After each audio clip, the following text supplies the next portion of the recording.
খাবার বলতে আমরা ভাত, মাছ, সবজি বুঝি। কিন্তু কিছু মানুষ আছেন যাদের কাছে খাবারের তালিকায় জায়গা করে নেয় মাটি, কাদা, সাবান, এমনকি কাঁচ। শুনতে অবিশ্বাস্য হলেও এটা সত্যি। আর এর পেছনে আছে একটি রোগ। চিকিৎসা বিজ্ঞানে এর নাম দেয়া হয়েছে পিকা। কিউব হোল্ডিংসের গল্পে সেই রেখাটি আঁকা হয়েছিল আজ থেকে 1 যুগ আগে। নকশাই আমাদের ভাষা। Cube holdings limited.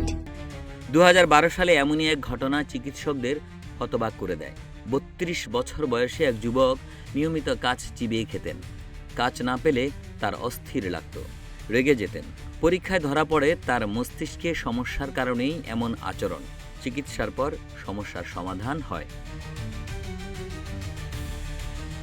এখন প্রশ্ন হলো, পিকা কি?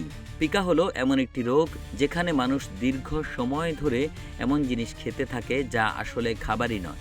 এতে কোনো পুষ্টিগুণ নেই, বরং শরীরের জন্য ভয়ঙ্কর। পিকা রোগীরা কি খায় জানলে চমকে যাবেন। মাটি, কাদা, রং, সাবান, শ্যাম্পু, কাগজ, চক, কয়েন, ঘাস, পাতা এই তালিকায় রয়েছে। এই অভ্যাসের উপর ভিত্তি করে রোগের আলাদা নামও রয়েছে। মাটি খাওয়া জিওফ্যাজি, বরফ খাওয়া প্যাগোফ্যাজি, পোড়া দেশলাই খাওয়া কটোপাইরিওফ্যাজি। 18 মাস থেকে 6 বছর বয়সী শিশুদের মধ্যে এই রোগ বেশি দেখা যায়। তবে গর্ভবতী নারী ও প্রাপ্তবয়স্করাও এই রোগের ঝুঁকিতে থাকেন।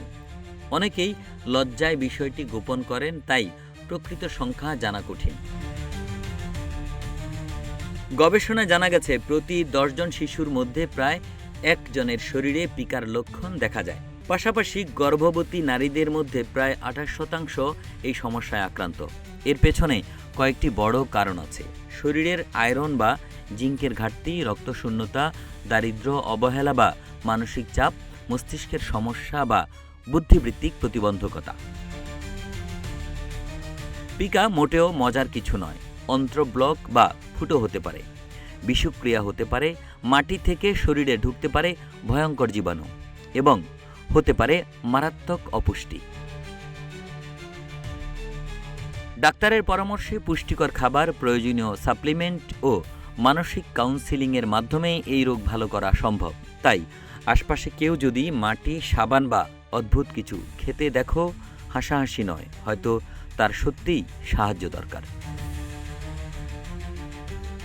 একে আজাদ, রূপালী বাংলাদেশ।